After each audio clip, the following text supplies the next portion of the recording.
저는 오늘과 내일 저 개인의 생각이나 논리가 아니라 오직 성경에 근거한 복음의 진리만을 여러분께 전해드리고자 합니다. 그래서 오늘은 바로 이 시간은 이런 분들을 위한 자리입니다. 죄 문제로 고통하시는 분, 죽음과 그 이유가 두려우신 분, 구원의 확신을 갖고 싶으신 분, 인생의 참 의미와 목적을 찾기 원하시는 분, 교회를 다니나 복음을 체계적으로 배워보지 못하신 분, 신앙은 있지만 복음에 대한 깊이 있는 이해가 부족하신 분, 또 복음을 내가 잘 익혀서 효과적으로 또 전하고 싶으신 전도자의 삶을 살고 싶으신 분, 이 중에 한 케이스라도 해당되신다면 오늘 이 시간은 바로 여러분을 위한 시간입니다. 귀한 시간을 쪼개서 오셨는데 그 시간이 아깝다는 생각이 드시지 않도록 복음의 정수만을 담아서 기도하며 열심히 준비했습니다. 풍성한 은혜의 시간 되리라 확신합니다. 기도로 시작하겠습니다. 하나님 아버지, 구원의 복음을 함께 나눌 수 있는 기회 주심에 감사드립니다. 세상의 눈으로 보면 십자가의 복음은 미련한 것이요, 비논리적이며 비합리적인 것이지만 구원 얻는 자들에게는 하나님의 능력이요, 지혜이며 사랑이고 은혜임을 믿습니다.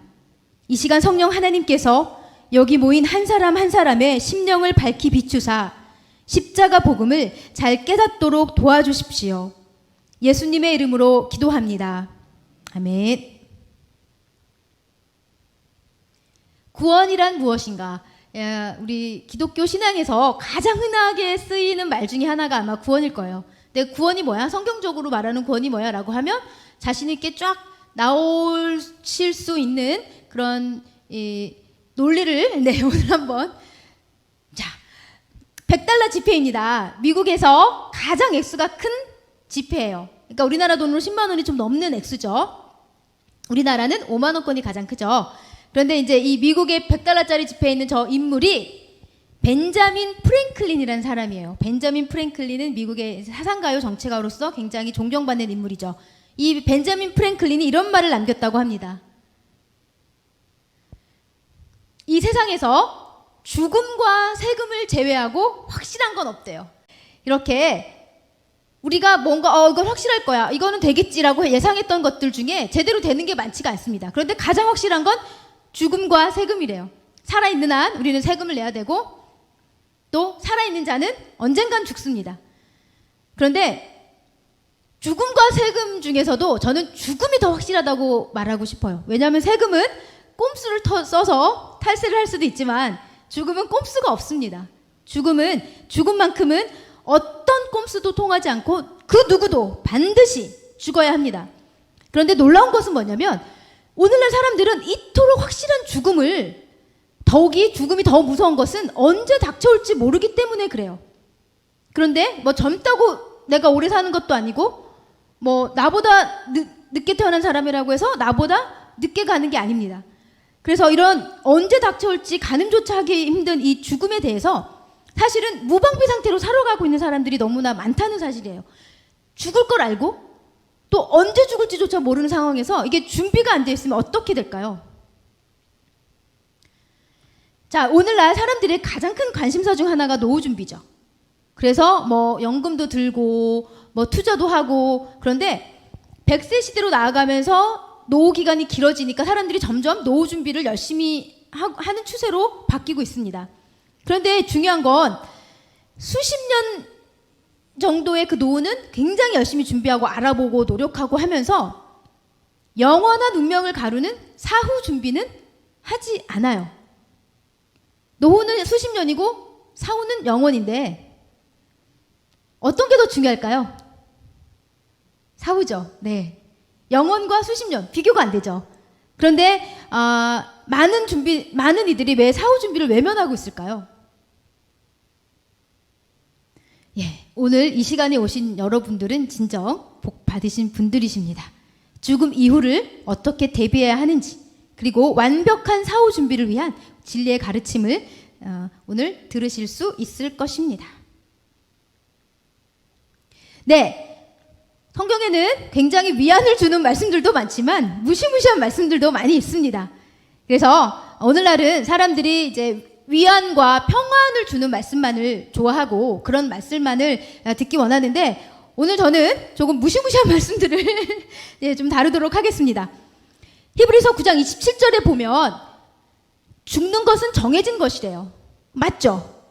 안 죽는 사람이 없으니까 하나님 말씀이 진리가 맞습니다. 그런데 하나님은 우리 인간은 알 수 없는 죽음 이후에 대해서도 더 한 단계 나아가서 말씀해 주세요. 죽는 건 정해졌는데 죽음 이후에 반드시 심판이 뒤따른다고 얘기합니다. 그러니까 죽음을 피할 수 있는 사람은 심판도 피할 수 있겠죠. 그러나 죽음을 피하지 못한다면 그 누구도 심판을 피할 수가 없습니다. 그러면 이 심판은 어떤 심판일까요? 심판이라는 단어는 신약 성경은 그리스어로 기록되어져 있습니다. 그래서 우리가 그리스 단어를 보면 성경을 해석하는데 많은 도움을 얻을 수 있거든요. 그래서 이 심판이라는 단어는 그리스 단어는 크리시스라는 단어로서 요한복음 5장 24절에도 동일하게 사용되고 있습니다.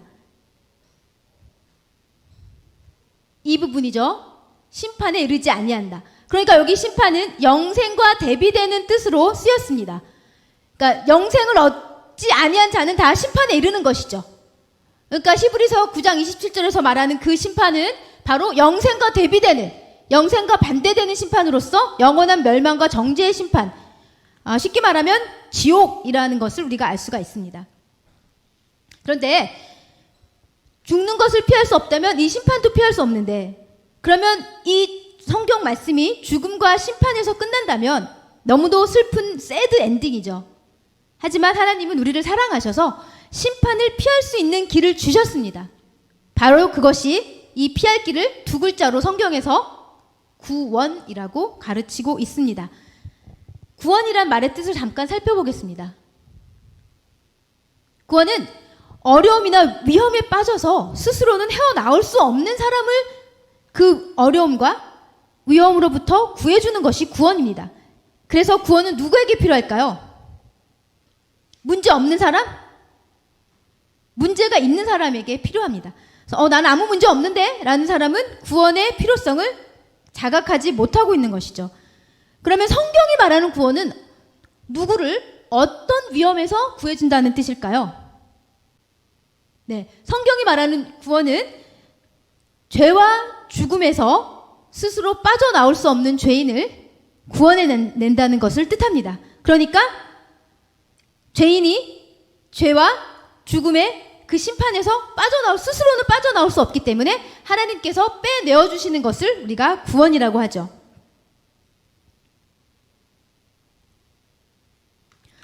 여기서 이런 질문 혹시 마음속으로 생각하시는 분이 계실지 모르겠어요. 나는 별로 남한테 피해 안 주고 그냥 법 없이도 살 만큼 착하게 살아왔는데 내가 뭐 과연 죄인이고 사망이고 뭐 구원이 필요한가? 네, 그렇게 생각하실 수 있습니다. 자유예요. 인간은 누구나 그렇게 생각할 자유가 있습니다. 하지만 우리는 인간의 생각이 아니라 하나님의 생각을 이 시간에 듣고자 합니다. 왜냐하면 우리를 심판하실 분은 내 자신이 아니라 심판주 하나님이시기 때문이죠. 하나님은 분명히 말씀하셨어요. 의인은 단 하나도 없다고 분명히 말씀하십니다. 혹 내가 의인 아니야? 난 괜찮은데? 라고 생각하시는 분이 계시다면 하나님이 이 로마서 3장 10절 말씀이 거짓말이 되는 것이겠죠. 하나님 또 더 나아가서 모든 사람이 죄를 범하였다고 분명히 선포하십니다.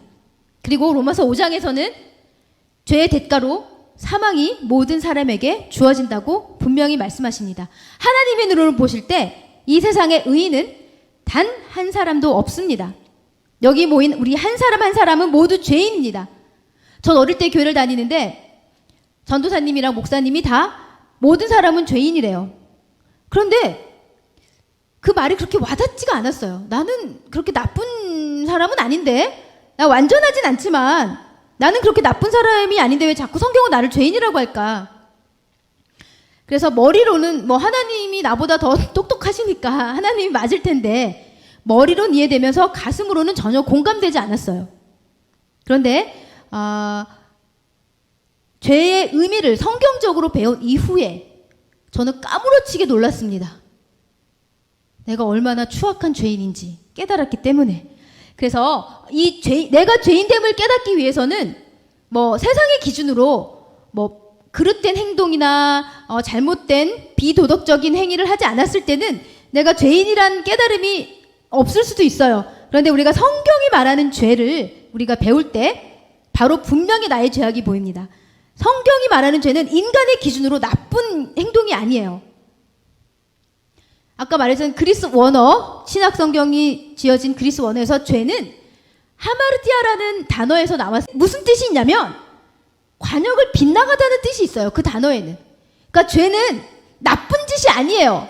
많은 사람들이 생각하듯이 죄는 뭐 남한테 피해를 주고 뭐 살인을 하고 이렇게 나쁜 짓을 하는 게 죄가 아니라 어떤 특정 관역을 빗나가는 게 죄라고 성경은 말하고 있어요. 자, 어떤 관역일까요? 하나님이죠. 하나님을 빗나간 모든 것이 성경이 말하는 죄가 됩니다. 인간이 순종해야 할 피조물로서 인간이 순종해야 할 유일한 목표점, 유일한 관역인 창조주 하나님을 빗나가는 모든 것이 죄가 됩니다. 다시 말하면 하나님의 뜻, 하나님의 성품, 그리고 하나님의 계획, 하나님의 계명, 하나님의 말씀에 어긋난 단 하나의 생각과 말과 행동을 했다면 그것이 바로 하나님이 보시기에 죄가 되는 것이죠. 그래서 모든 사람이 죄를 범할 수밖에 없는 것입니다. 하나님의 기준을 살펴볼게요. 내가 다른 사람을 어떻게 대해야 되는지에 대해서 하나님이 분명한 기준을 주셨죠. 어떤 기준을 주셨나요? 내 이웃을 얼마만큼? 내 몸과 같이. 사랑하라도 힘든데 내 몸처럼 내 이웃을 사랑하래요. 거기에서 걸리지 않으신 분, 그 관역을 빗나가지 않으신 분 혹시 계신가요? 우리는 우리 자식도 그렇게 사랑할 수 없습니다. 저도 자식이 둘이 있는데 고백하지만 내 몸처럼 사랑할 수 없습니다. 네, 우리는 단순히 친절하고 아껴주는 수준이 아니라 정말 내 몸처럼 사랑해야 돼요. 모든 사람을. 그게 가능합니까? 그러나 그게 하나님의 기준이에요. 그러니까 우리가 가능하고 안 가능하고는 중요한 게 아니에요. 하나님의 기준은 내가 내 몸이 배고프면 내 몸에게 우리는 음식을 주죠. 내 몸이 추우면 우리는 내 몸에게 옷을 줍니다. 그러나 우리가 헐벗고 굶주린 사람을 내 몸처럼 돌봐줄 수 있을까요? 없죠. 그래서 우리는 내 몸을 사랑하는 것처럼 단 한순간이라도 이웃을 사랑하지 못했다면 하나님께 죄를 범한 것이죠. 왜? 하나님의 말씀을 감히 우리가 어긴 것입니다. 왕의 명령을 어겨도 죽음인데 창조주 하나님의 명령을 어긴 대가는 실로 엄청날 수밖에 없죠. 우리가 이 하나님의 기준을 분명히 알 때 내가 얼마나 죄인인지 분명히 깨닫게 됩니다. 하나님은 또한 부모를 공경하라고 하셨습니다. 태어나면서 지금껏 부모님 말씀에 기쁘게 100% 순종하신 분 계신가요? 나는 부모님의 마음을 단 한 번도 아프게 한 적이 없어. 부모님께 불평하거나 말대꾸한 적이 단 한 번도 없으신가요? 짜증내거나 때를 쓴 적은 없어요? 부모님께? 부모님을 마음으로 원망하거나 무시한 적은 없습니까? 이 모든 것을 완전히 지키지 못하셨다면 하나님의 기준을 벗어난 것이죠. 하마르티아, 기준을 벗어나신 것입니다. 그러면 그게 나쁜 짓이어서가 아니라 하나님의 기준을 벗어났기 때문에 죄가 되는 것이죠. 우리는 거짓말을 하지 말라, 살인하지 말라, 간음하지 말라, 이런 모든 하나님의 기준과 하나님의 모든 그 이웃을 사랑하고 부모를 공경하고 또 하나님을 가장 사랑하고 이런 모든 것들에 대해서 하나님의 기준에 맡기는커녕 그 근처에도 갈 수 없다는 것을 잘 알고 있습니다. 이렇게 죄 가운데 우리가 하나님 앞에 설 수밖에 없는, 그래서 죄의 대가로 죽을 수밖에, 심판받을 수밖에 없는 죄인들인 것입니다. 그러면 이제 여기까지 하나님의 기준에서 벗어난 것이 죄라는 것을 알면 이제 누구나 나는 그래도 죄인이 아니에요 라고 말하는 사람은 여기까지는 제가 보지 못했습니다. 하나님의 기준을 만족하게 완전히 채웠다고 말하는 사람은 볼 수 없었어요. 그런데 그럼에도 불구하고 이렇게 우기는 사람은 있습니다. 복음을 전하다 보면 맞아요. 나도 완전하진 않아요. 인정할게요. 완벽하진 않아요. 그런데 살아오면서 난 악한 일보다는 착한 일을 더 많이 했어요. 그러니까 무게를 재면 착한 일이 훨씬 더 무게가 나간다고요. 그러니까 뭐 심판받고 지옥에 갈 정도는 아니에요. 뭐 내가 김정은도 아니고. 하지만 많은 이들이 하나님의 심판을 오해하고 있습니다. 그러니까 다른 종교에서는 이렇게 얘기하죠. 나쁜 일보다 선행을 더 많이 하면 어떻게 된다고 얘기하죠? 다른 종교들에서는 보통? 다른 종교에서는 보통 선행과 악행을 서로 비교해서 선행이 더 많으면 구원받을 수 있다고 보통은 그렇게 얘기를 합니다. 그런데 하나님은 그런 식으로 심판하지 않으세요. 세상에서의 판결도 사실은 그게 얼마나 우리가 거기에 항상 익숙해져서 나쁜 일보다 착한 일 더 많이 하면 구원받는다라는 논리에, 종교 논리에 익숙해져서 그거를 의심 없이 들을 수는 있지만 사실 세상의 판결도 그런 식으로 진행되지 않아요. 굉장히 비논리적인 거거든요, 그건. 왜냐면 어떤 사람이 사기죄를 지어서 재판을 받는데 판사가 너는 재보니까 지킨 법이 더 많은지 안 지킨 법이 더 많은지 재보니까 지킨 법이 훨씬 더 많더라. 그러니까 사기죄 하나 어겼다고 해서 뭐 크게 문제될 건 없다. 그러니까 그냥 지킨 법이 더 잘 지킨 법이 많으니까 그냥 가라. 무죄 한다면 세상에서 이 판결에 동의할 수 있는 사람이 있을까요? 없죠. 왜? 판사는요, 이 사람이 죄인이 어긴 법이 많은가 지킨 법이 많은가를 보는 것이 아니라 단 하나라도 법을 어긴 것이 있는가를 기준으로 삼는 것이 공정한 판결이기 때문에 그렇습니다. 야고보서 2장 10절은 말합니다.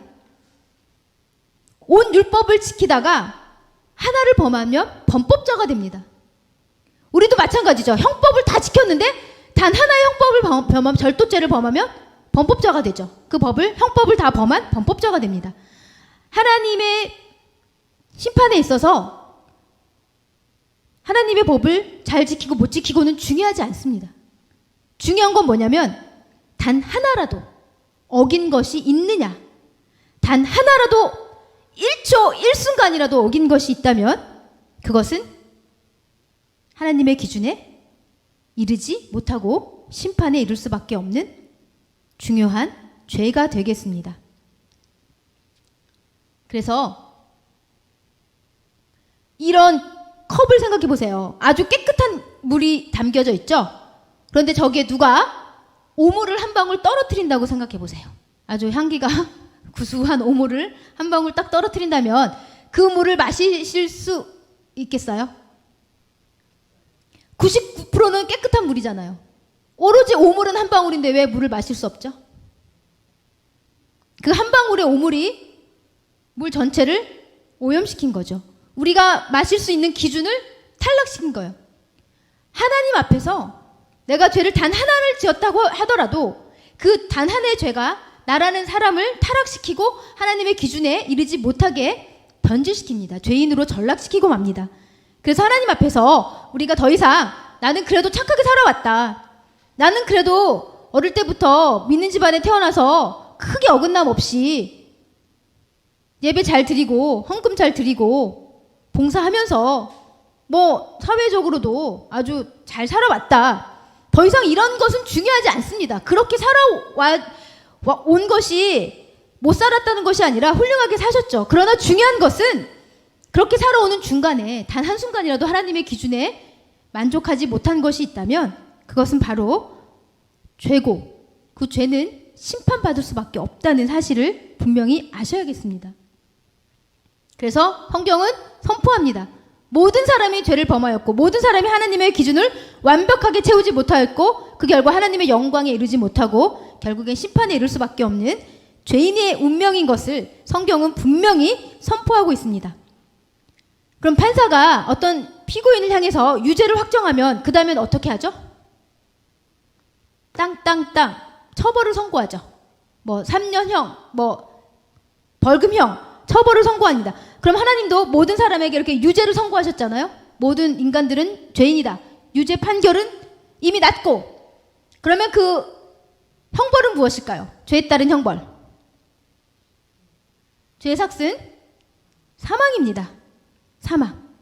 그래서 우리가 죽는 것은 자연스러운 노화의 현상이 아니에요. 성경은 그렇게 가르쳐주고 있지 않습니다. 우리는 영원한 존재로 태어났는데 죄가 세상에 들어오면서 사망이 동시에 그 죄에 따른 형벌로 들어올 수밖에 없었습니다.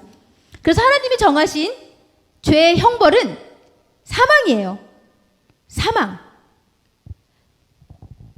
제가 예를 들어서 피고인인데 판사가 3년형을 판결했어요. 그러면 제가 임의로 3년형은 저의 죄에 대해 비해서 너무 많은 것 같고요.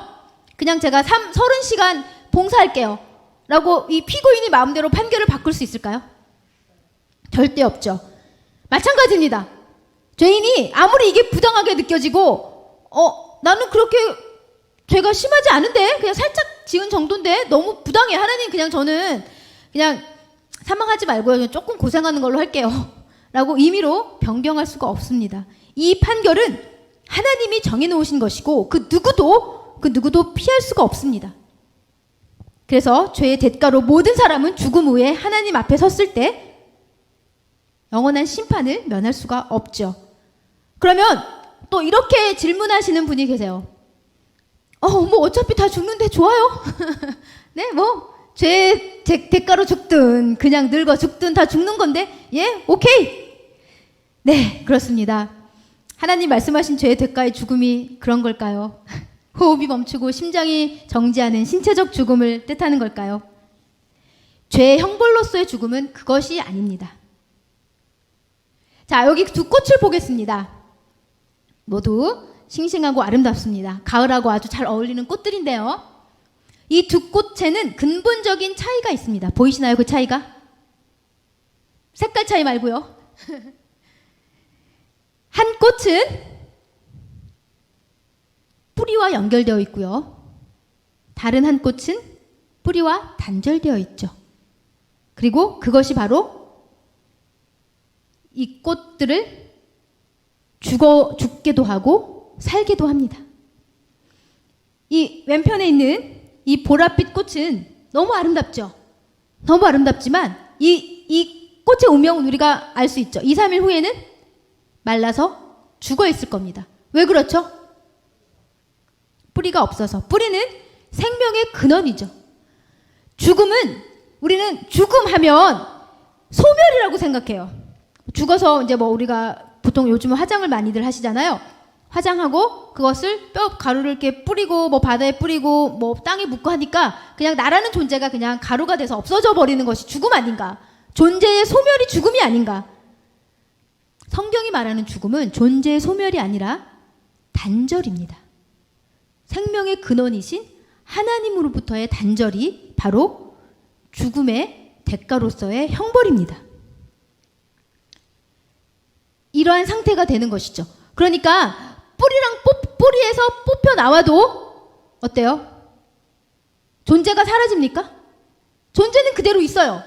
죽는 것은 사라지는 것이 아니에요. 죽는 것은 그대로 있지만 내가 단절되는 거예요. 생명의 근원으로부터. 그것이 바로 성경이 말하는 죽음이고요. 그러면 우리가 단절돼서 어디로 보내지는가? 죄인은 형벌의 장소인 감옥으로 보내지죠. 범죄자는. 하나님 앞에서 죄인은 하나님과 분리되어서 어디로 보내질까요? 성경은 그 장소를 뭐라고 부르죠? 네. 감옥으로 보내지고 죄인은 불못으로 보내집니다. 이것이 죄인들이 영원히 살아야 할 형벌의 장소입니다. 누구든지 하나님의 기준에 만족하지 못하고 죽은 죄인은 심판을 피할 수 없고 그 존재가 사라지는 것이 아니라 하나님 앞에서 생명의 근원 대신 하나님과 단절되어서 천국에 가지 못하고 불못이라는 하나님이 친히 준비하신 형벌의 장소에서 영원이란 시간 동안 끊임없이 고통당하는 것이 바로 성경이 말하는 죄의 대가로서의 사망, 죽음의 형벌인 것입니다. 옛날에 인자하고 아주 정의로운 왕이 있었어요. 그 왕이 백성을 보호하기 위해서 백성들이 자기네끼리 너무 살인을 많이 해서 살인을 금지하는 법을 만들었습니다. 그리고 이 법을 어길 경우 그 사람도 살인을 했기 때문에 자신의 목숨으로 갚도록 그렇게 형벌까지 정해놓았어요. 그런데 어느 날 살인을 범한 죄수가 왕 앞에 끌려왔습니다. 그런데 살인자의 얼굴을 본 왕은 온몸이 굳어버렸어요. 그 살인자가 바로 자신의 하나뿐인 외아들이었기 때문에 그렇습니다. 평소에도 행실이 좋지 않았던 왕자가 친구랑 싸우다가 울컥해서 친구를 죽이고 말았던 거예요. 왕은 이제 둘 중 하나를 선택해야 합니다. 둘 중 하나. 왕자를 죽이고 형벌에 맞춰서 정의를 선택하든지 아니면 정의를 버리고 왕자를 살릴 것인지. 이 왕은 정의를 따르자니 아들을 향한 부정에 애가 탔고 왕자를 살리자니 정의를 버린 불의한 왕이 되어야 했습니다. 둘 중 하나도 너무도 쉽지 않은 선택이었어요. 하나님도 이 왕처럼 정의와 사랑 사이에서 선택을 하셔야 하는 상황에 놓인 것이죠. 인간을 너무나 사랑하시는데 인간은 죄를 지었습니다. 그러면 이 사랑하는 인간을 영원한 형벌의 장소로 보내셔야 되는데 그렇게 하자니 하나님의 사랑이 애가 탔어요. 죄인을 죽이자니 하나님의 사랑이 너무 마음이 아프고 죄인을 살리자니 하나님은 거룩을 잃어버리고 공의를 잃어버리시게 됩니다. 그럼 더 이상 하나님이 아니시죠. 자, 하나님은 어떤 선택을 하셨을까요? 우리가 그 왕이면 어떤 선택을 했을까요? 아들을 살렸을까요? 정의를 버리고? 정의를 택하고 아들을 죽였을까요? 자, 하나님도 두 가지 선택지 중에서 고민하고 괴로워하셨을까요? 하나님은 우리와 같은 연약한 인간이 아니십니다. 하나님은 처음부터 인간이 죄를 지을 줄, 하나님이 은혜로 주신 자유의지를 가지고 오히려 하나님을 반역하고 불순종할 줄 하나님 다 아셨습니다. 그럼에도 불구하고 하나님은 사람을 사랑하셨고, 그리고 이런 일이 벌어질 다음에 어떻게 인간을 지키고 그분의 공의도 지킬지 완벽한 대책을 다 준비해 놓으셨습니다. 하나님이 그분의 공의와 사랑까지 다 지킬 수 있는 완벽한 그 대책, 인간의 머리로 도저히 나올 수 없는 그 기가 막힌 해결책을 살펴보도록 하겠습니다. 바로 죄와 피의 원리입니다. 죄와 피. 하나님은 영원하신 능력과 지혜로 인간을 구원하시기 위해서 죄와 피의 원리를 만들어내셨습니다. 그래서 이 죄와 피의 원리를 이해하는 것이 구원의 핵심입니다. 육체의 생명은 피에 있음이라. 생명이 피에 있으므로 피가 죄를 속하느니라. 성경이 말씀하십니다. 피는 생명을 상징해요. 그 누구도 피를 많이 흘리면 살 수가 없습니다. 과다출혈이 되면 바로 즉사를 합니다. 손을 쓸 수가 없어요. 그래서 죄의 대가는 생명, 즉 생명을 상징하는 피를 요구하죠. 그래서 육체의 생명이 피가 있고 피가 바로 그 죄값으로 죄를 속한다고 성경은 가르칩니다.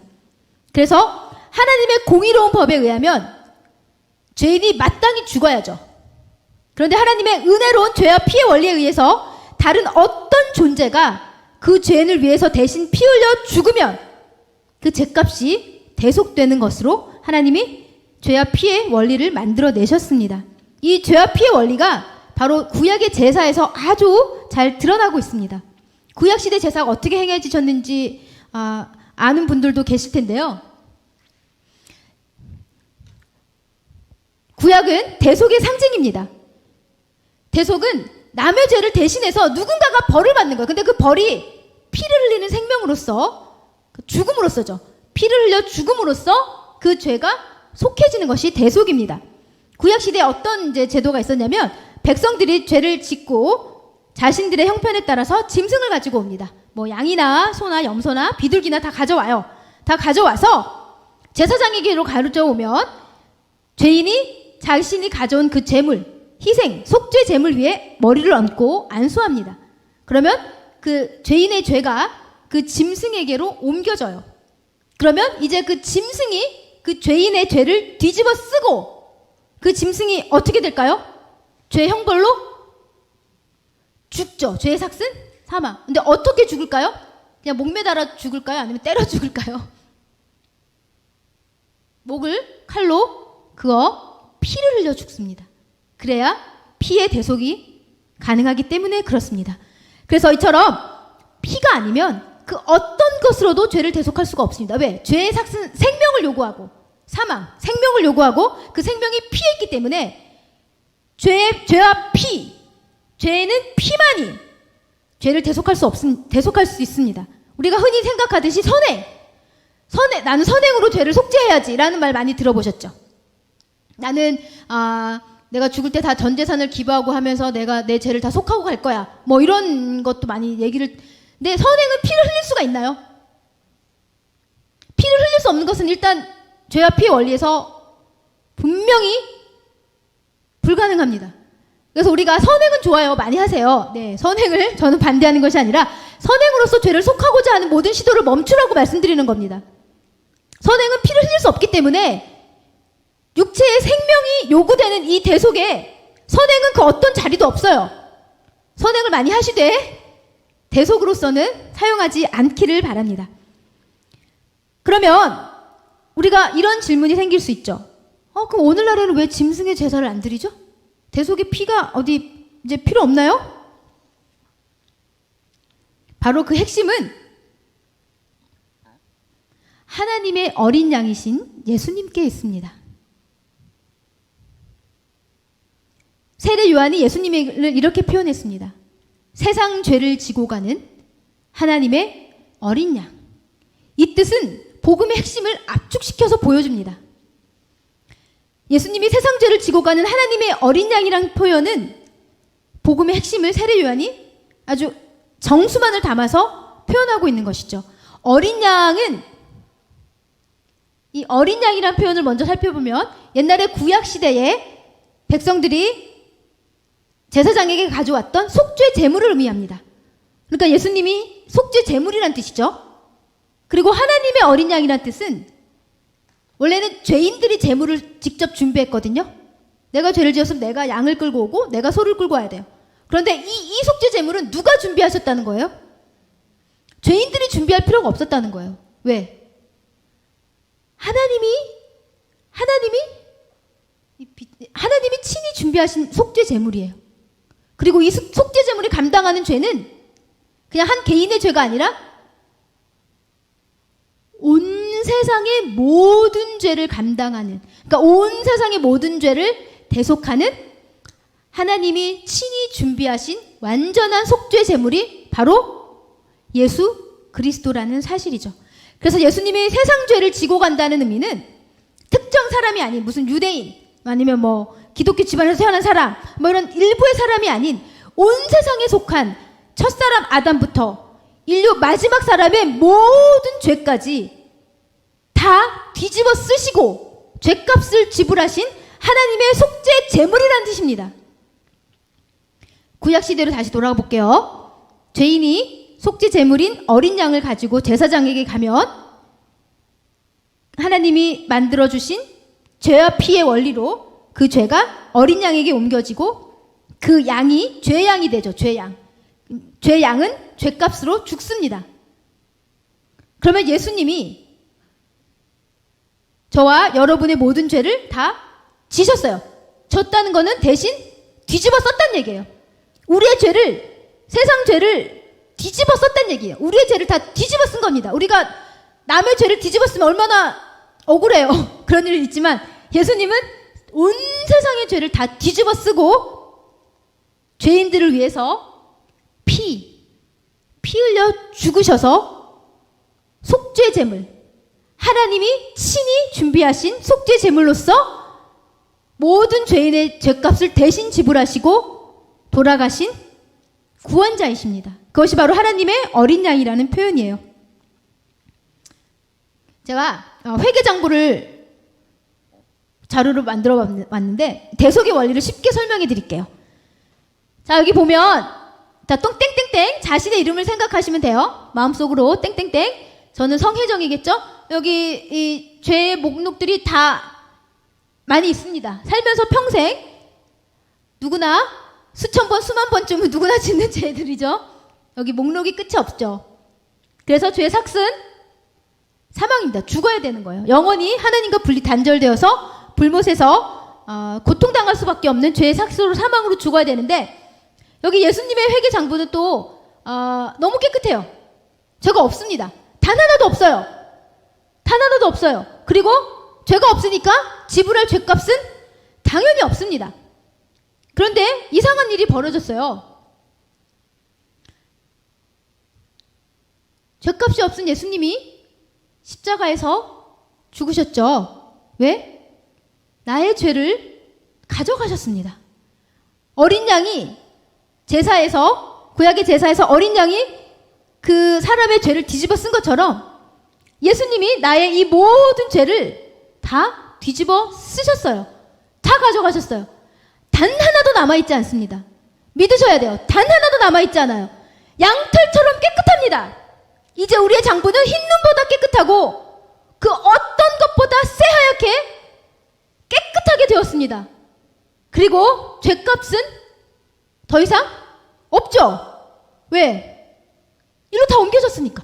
깨끗한 사람은 죽으면 안 돼요. 심판받으면 안 돼요. 우리의 모든 죄가 예수님께 갔어요. 그리고 예수님이 어떻게 되셨죠? 피 흘려서 죄값으로 돌아가셨습니다. 예수님은 예수님의 죄값으로 돌아가신 게 아니에요. 예수님 죄가 단 하나도 없다고 성경 분명히 가르쳐주고 계세요. 그래서 여러분의 모든 죄를 예수님이 뒤집어 쓰고 죄의 형벌을 대신 치르셨어요. 그래서 그 누구도 예수님을 믿는 자는 죄 형벌을 당할 필요가 없습니다. 너무나 쉽고 간단해요. 뒤에 뭔가 나올 것 같죠? 없습니다. 안 나와요. 단 뭐 이런 거 없습니다. 자, 그럼 예수님 어떻게 되셨는가? 뒤집어 쓰고 돌아가셨죠. 그러면 지금 여전히 죽음의 상태에 계실까요? 하나님은 예수님께서 나무에 달려서 우리 죄를 야, 내가 너 대신 담당해 줄게라는 말 많이 쓰죠. 담당했다는 말이 뭐예요? 그걸 내가 맡아서 책임진다는 거예요. 담당한다는 건 내게 된다는 거예요. 내 문제가 된다는 거예요. 더 이상은 이제는 우리 죄가 예수님이 담당할 몫이지 예수님의 문제지 우리 문제가 아닌 거예요. 우리의 담당이 아닙니다. 예수님이 우리 죄를 담당하셨고 우리는 그 대가로 어떻게 됐죠? 이제 죄에 대해서는 죽고 의에 대해서 살아났어요. 이것이 바로 예수님이 우리 죄를 담당해 주신 대가입니다. 이제 우리 더 이상 갚아야 될 죄가 없어요. 왜? 예수님이 대속하셨기 때문에 그렇습니다. 대속은 아까 뭐였죠? 대신 벌을 받음으로써 죄를 속해주는 게 대속이라 그랬죠. 예수님이 친히 자신의 몸으로 피를 흘려서 우리를 대속했기 때문에 우리는 이제 어떤 죄도 없습니다. 너무나 단순하게 믿으시면 돼요. 이 십자가에서 예수님이 이루신 일이 다 끝난 거예요. 하나님의 공의가 죄인을 분명히 심판하시죠. 그 하나님의 공의가 예수님의 십자가에 쏟아 부어졌어요. 그래서 예수님은 십자가에서 하나님의 공의를 그 하나님의 진노의 심판을 다 받으셨습니다. 그리고 예수님이 얼마나 철저하게 하나님과 분리되었냐면, 죽음은 하나님과의 단절이라고 그랬죠. 얼마나 철저하게 하나님과 분리되었냐면, 하나님 나의 하나님 어찌하여 나를 버리시나이까. 하나님으로부터 완전히 단절된 상태였어요. 그때 성부 하나님과 완전히 단절되는 극도의 죽음을 예수님이 경험하시고, 이제 죄에 대해 죽음을 요구하시는 하나님의 공의로운 심판이 끝났습니다. 예수님이 죽음으로 다 끝났어요. 그런데 죄는 내가 지었잖아요. 그런데 예수님이 죽은 거는 예수님이 죽은 거지. 내 죄는 그대로 있는 거 아닌가요? 자, 맞습니다. 죄 지은 사람이 죄값을 지불하는 게 맞죠. 그런데 세상에서 남이 내야 할 비용을 대신 내주는 경우가 있죠. 어쨌든 비용은 한 번만 지불하면 되니까. 우리 아이들하고 밥을 같이 먹으면 제가 아이들의 밥값을 내줍니다. 그러면 아이들이 또 낼 필요가 없어요. 왜 그렇죠? 비용은 한 번만 내면 돼요. 우리가 하나님이 만들어주신 죄와 피의 대속의 원리가 바로 이와 같습니다. 죄는 내가 지었고 나는 그 죄값으로 내가 죽어야 되지만 예수님이 우리 죄값을 지불해 주시려고 우리를 대신해서 죽으셨기 때문에 이제 비용이 다 지불된 거예요. 지불된 비용을 또 다시 지불할 필요는 없습니다. 그래서 우리는 더 이상 죄값으로 사망을 요구하시는 하나님의 심판을 받지 않아도 되는 것이죠. 예수님께서 십자가에 돌아가시기 전에 이 남기신 말씀 다 이루었다라는 뜻이 무엇일까요? 자, 어떤 사람이 죽기 직전에 나 다 이루었어 라고 하면 뭘 다 이루었다는 뜻일까요? 삶의 목적을 다 이루었다는 뜻이겠죠. 내가 이 땅에 왔던 목적. 그러면 예수님이 다 이루었다는 말씀도 예수님이 이 땅에 오신 목적을 다 이루셨다는 뜻이에요. 그럼 예수님이 이 땅에 오신 목적이 무엇이었을까요? 바로 죄인을 구원하기 위해서 오신 것이죠. 그리고 그 죄인을 구원하기 위한 이 모든 사역을 다 이루셨다는 말씀입니다. 여러분 믿으세요. 99.99% 이룬 게 아니에요. 다는 100%이다. 100%. 죄인을 구원하는 데 있어서 0.1%도 부족함이 없이 다 해결되었어요. 이 다 이루었다라는 말이 영어에서는 it is finished라고 되어 있거든요. finish란 단어 아시죠? 다 끝난 거예요. 안 끝났으면 finish란 말을 쓸 수가 없습니다. 그냥 정말 끝난 거예요. 종결. 우리 죄에 대한 형벌은 완전히 끝났어요. 예수님이 다 이루셨어요. 우리가 무언가 더 해야지 구원이 이루어지는 게 아니에요. 그러면 예수님이 거짓말하신 거죠. 내가 뭘 더 해야 되면 다 이뤘다고 하시면 안 되죠. 다 이뤘다는 건 다 끝났다는 얘긴데, 피니시 됐다는 얘긴데. 그래서 우리가 뭔가 더 해야 할 것이 남아있지 않습니다. 남아있다고 생각되는 건 그것은 이 세상의 논리에 의해서 내가 어떻게 이 큰 구원을 어떻게 공짜로 받아 염치가 있지. 이 세상의 논리에 의해서 우리가 이 복음을 완전히 믿지 못하기 때문에 뭔가 더 할 일이 남아있는 것 같은 이 꺼림칙한 이 0.1%의 그 꺼림칙함이 있을 수도 있어요.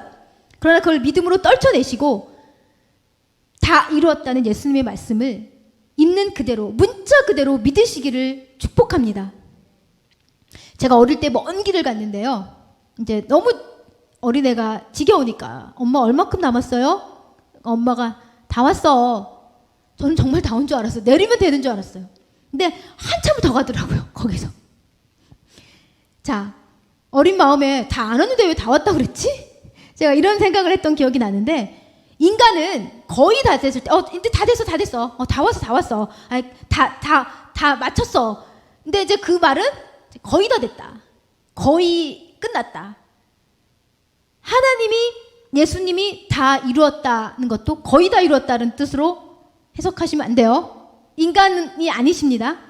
예수님은 다 이루셨다고 하면 100% 문자 그대로 다 이루신 것을 믿으세요. 구원받으려고 내가 뭐 교회 활동 열심히 하고 봉사하고 수고하고 그것은 우리가 예수님을 믿은 다음에 믿고 구원받은 다음에 자원함으로 하는 것이지 그것을 통해서 구원받는 것이 절대 아닙니다. 그런데 복음을 전하면 이런 질문을 하시는 분이 계시더라고요. 그러면 왜 매년 이 되풀이되지 않습니까? 구약 때는 매년 우리가 속죄제를 매년 드렸잖아요. 왜 이제는 안 그렇죠? 자, 그런데 생각해 보세요, 여러분. 이제 중요한 질문이에요. 되풀이된다는 것에는 어떤 의미가 있을까요? 뭔가를 되풀이해야만 한다는 것에는 어떤 의미가 있을까요? 효력이 완전하지 않기 때문이에요. 효력이 언젠가 끝나니까 되풀이해서 우리가 약을 먹을 때 어때요? 계속 먹죠. 하루에 2번씩 3번씩 계속 먹죠. 그건 왜 그래요? 한 번 먹으면 효과가 몇 시간밖에 안 가니까 계속 반복해서 먹을 수밖에 없는 거예요. 예수님의 대속의 피의 효력이 완전하지 않았다면 되풀이 돼야죠. 효력이 끝나면 다시 또 해야죠. 짐승의 피는 그랬으니까. 짐승의 피는 계속 해야 돼요. 왜? 효력이 완전하지 않았거든요. 그러니까 하나님이 정해주신 효력의 기간이 끝나면 또 드리고 또 염소 데리고 와서 또 하고 1년 후에 또 와서 송아지 데리고 오고. 히브리서 9장 12절 말합니다. 예수님의 피는 염소나 송아지의 피가 아니란 사실이에요. 예수님은 하나님의 어린 양이셨죠. 하나님의 어린 양. 하나님이 준비하신 속죄 제물이었어요. 하나님은 완전하신 속죄 제물을 준비하셨습니다. 그래서 그 피의 효력은 완전해요. 완전하다는 말은 반복될 필요 없이 영원히 지속된다는 뜻이죠. 그래서 우리의 과거, 현재, 미래, 내가 죽는 마지막 그 순간까지 지을 그 마지막 죄가 뭔지는 모르겠지만 뭐 죄를 짓고 죽겠죠. 그 죄까지 다 영원한 속죄를 이루셨다는 뜻입니다. 그러니까 복잡하게 생각하실 거 없어요. 예수님은 하나님의 어린 양이 하나님이 준비하신 속죄 제물이었고 그 속죄 제물의 대속의 피의 효력은 영원했다는 것을 아시면 됩니다. 어떻게 나의 과거 현재 죄까지 용서했다는 거 어떻게 믿겠는데 미래 죄까지 어떻게 용서를 다 미리 하셨어요? 영원은요 시간을 초월하는 개념이에요. 영원은 끝이 없다는 뜻보다는 항상 있다라는 뜻에 가까워요. 항상. 그러니까 예수님의 속죄 효력은 항상 있는 거예요. 내가 미래의 그 시점에 죄를 지을 시점에도 예수님의 속죄 효력이 있는 거예요. 그래서 그 효력은 영원한 겁니다. 제가요 어떻게 하면 여러분께 이 미래의 죄를 예수님이 효력을 발휘한 걸 어떻게 쉽게 설명을 할까 생각하다가 제가 오래전에 음식점에 갔던 일이 생각났어요. 음식점에 갔는데 주문을 하고 이제 의자에 앉으려고 하는데 직원이 손님 계산하세요 그러더라고요. 그래서 음식이 아직 안 나왔는데요? 그랬더니 저희 가게는 선불입니다. 저는 아직 음식을 보지도 못했고요. 냄새도 못 맡았어요. 한 숟갈 떠보지도 못했는데 돈을 다 냈다고요. 예수님이요. 우리가 아직 짓지도 않은 죄에 대해서 이미 피 흘려 돌아가심으로 영원한 죄의 효력을 이미 다 선불해 놓으신 거예요. 죄의 시점은 중요하지 않습니다. 예수님 다 아시기 때문에 영원한 속죄를 미리 다 지불하셔서 우리는 그저 은혜를 누리면 돼요. 이것은 너무 크고 놀라운 은혜라서 인간의 한계로는 쉽게 이해되지도 않고 믿어지지도 않아요. 2000년 전에 예수님께서 우리 과거, 현재, 미래의 모든 죄를 대신 지시고 속죄하셨다는 걸 믿는 것보다는 차라리 착하게 살고 적당히 종교활동하면서 그렇게 예수님도 믿으면 구원받는다고 말하는 것이 훨씬 이해하기도 쉽고 믿기도 쉽습니다. 하지만 죄를 대속하는 것은 선행이 아니에요. 왜요? 선행에는 뭐가 없죠? 피가 없기 때문에 그래요. 선행은 너무 아름답습니다. 남을 도와주는 게 얼마나 훌륭해요. 하지만 그것으로 죄를 용서받고 심판을 면할 수는 없어요. 왜요? 선행은 나를 대신해서 피 흘려 죽어줄 수가 없잖아요. 여러분 다 교회 열심히 다니시고 봉사도 많이 하실 텐데 혹시나 그런 교회 봉사와 헌신을 통해서 구원을 받겠다고 하시는 분이 계실까요? 죄송하지만 그렇게 믿고 평생 교회 다니셔도 심판받으실 수밖에 없어요. 왜요? 그 봉사와 헌신은 그 자체로는 다른 사람에게 유익을 줬을 수는 있어요. 그리고 다른 사람을 감동시켰을 수는 있죠. 하지만 그 봉사와 선행은 나를 위해 피 흘려서 죽어주지 않았잖아요. 내 죄값은 여전히 있어요. 봉사와 선행으로, 종교활동으로, 헌신으로, 기도와 헌금으로 하나님의 구원을 얻을 수 없습니다. 나를 위해 피 흘려 죽을 수 없는 것으로 나의 구원의 통로라고 생각하시면 나중에 하나님 앞에 섰을 때 영원한 정말 피눈물을 흘리실 거예요. 여러분, 우리의 죄를 속하고 우리를 심판에서 면하게 하는 것은 오로지 피 흘리신 하나님의 어린 양의 죽음뿐입니다. 여러분, 이 마이크를 생각해 보세요. 마이크는 사람의 목소리를 확장시키는 데 사용되죠. 그런데 제가 이 마이크로 밥을 먹는다고 생각해 보세요. 어떻게 되겠어요?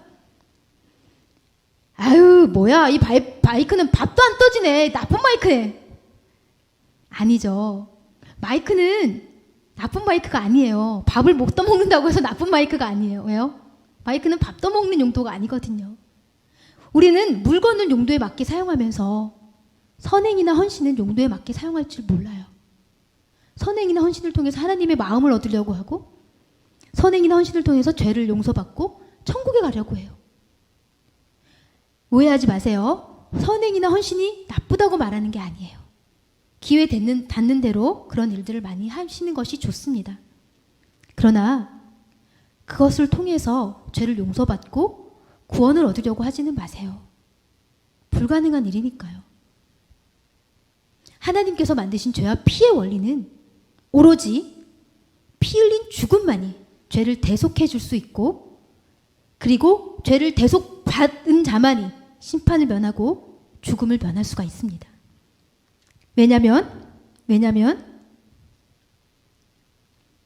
분명히 생명이 피에 있고 피가 죄를 속한다고 성경이 분명히 선언하고 있어요. 선행이나 종교 활동을 통해서 우리가 어떤 신앙이 성장하고 어떤 보람을 느끼는 용도로는 마음껏 사용하십시오. 그러나 우리가 그런 선행과 봉사를 통해서 죄를 속함받고 심판을 면하고 천국에 가고자 하는 데는 마치 이 마이크로 밥을 먹는 것과 같은 전혀 효력이 없고 전혀 효과가 없고 오히려 후회와 눈물만 남는 결과를 당할 수밖에 없습니다. 그래서 오직 피 흘린 죽음만이 우리 죄를 대속하실 수 있고, 피가 죄를 속한다고 분명히 가르치고 계십니다. 그래서 우리 죄를 단번에 영원히 하나님의 어린 양 예수님의 보혈이 우리 죄를 사하셨고, 그래서 우리는 이렇게 찬양하는 것이죠.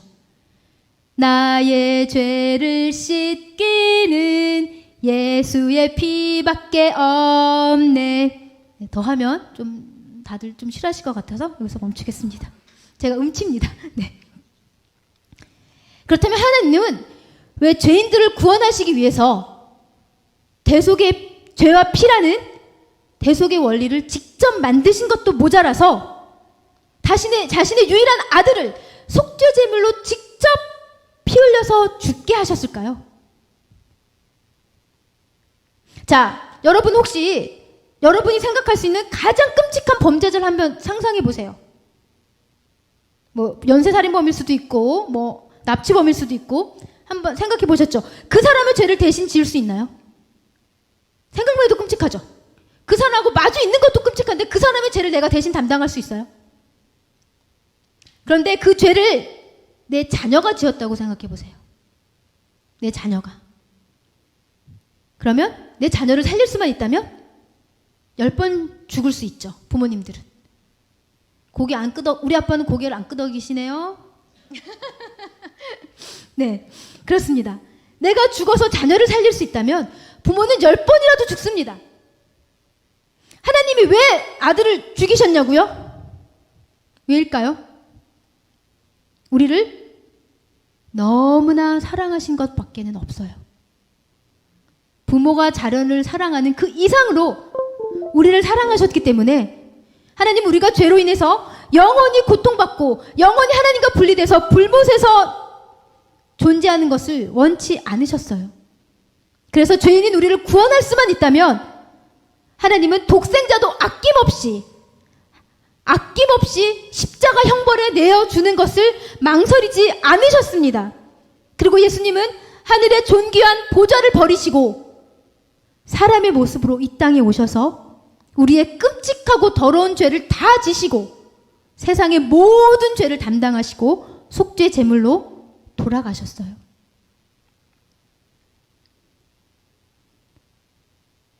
예수님께서 우리를 위하여 죽으신 것은 우리에 대한 하나님의 사랑의 확증의 표입니다. 하나님이 날 사랑하지 않는 것 같아. 내 하는 일도 잘 안 되고, 맨날마다 기도도 잘 안 들어주시는 것 같고, 하나님 날 사랑해?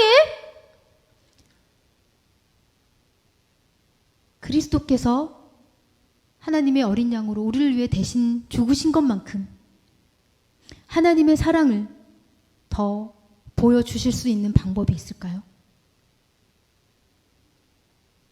십자가 대속은 죄인들을 향하신 하나님의 애끓는 사랑의 증표입니다.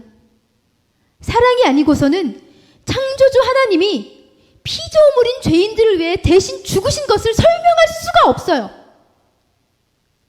하나님이 죄인들을 얼마나 사랑하시는지는 우리가 결코 알 수 없기 때문에 십자가에 담긴 그 사랑의 의미도 죽는 날까지 결코 이해할 수 없습니다. 자, 우리가 복음의 결론을 볼게요.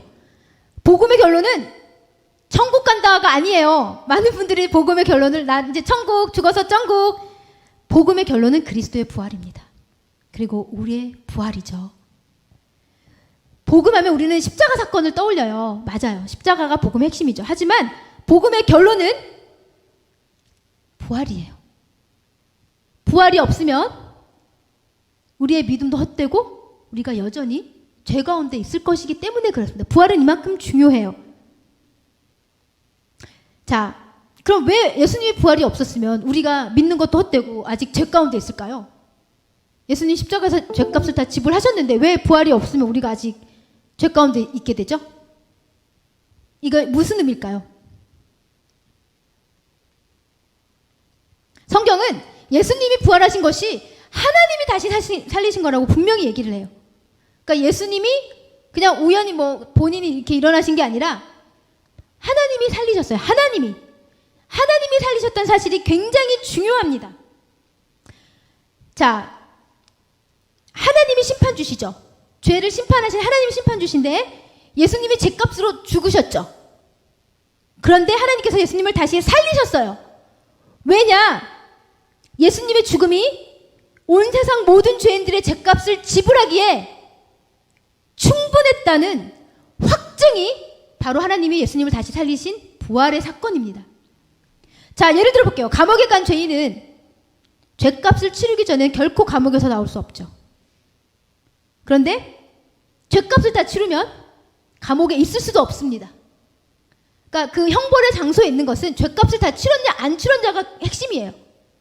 그래서 형기를 마친 죄인은 형벌의 장소에서 나오는 것이 맞고 형벌의 장소에 있으려면 아직 죄값이 남아있는 거예요.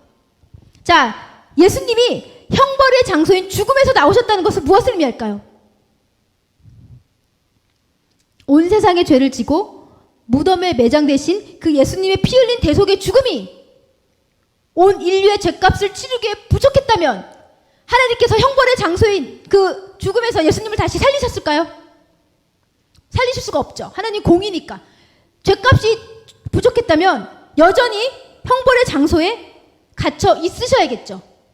하지만 하나님이 보실 때 예수님의 죽음은 모든 인류의 죄를 대속하기에 죄값이 충분했고 더 이상 형벌의 장소에 있으면 안 됐죠. 죄값을 충분히 다 치렀는데 형벌의 장소에 있는 것은 정의가 아니죠. 죄값을 치른 죄의 수는 형벌의 장소에서 나오는 것이 정의입니다.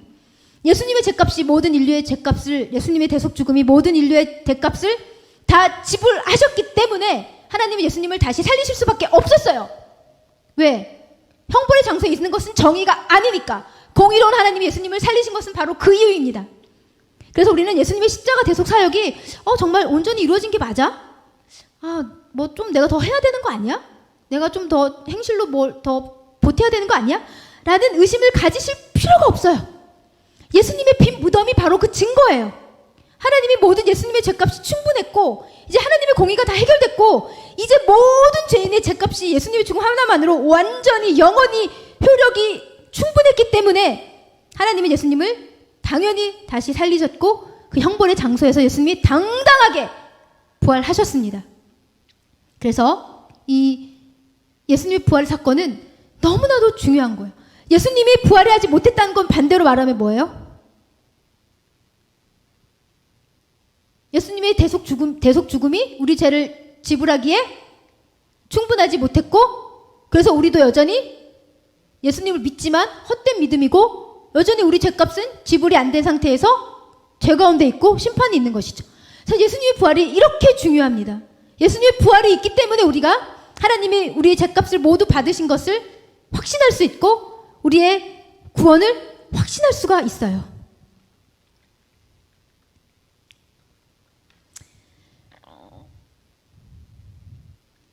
지금 부활하신 예수님 어디 계시죠? 네. 예수님은 40일 동안에 부활하시고 이 땅에 계셔서 제자들을 위로해 주시고요. 그들에게 말씀을 가르치신 후에 원래 자리인 하늘로 올라가셨습니다. 그리고 하나님 오른편에 계시다가 다시 오시겠다고 약속하셨어요. 예수님의 재림의 때가 점점 다가오고 있죠. 자, 이제 결론을 맺겠습니다.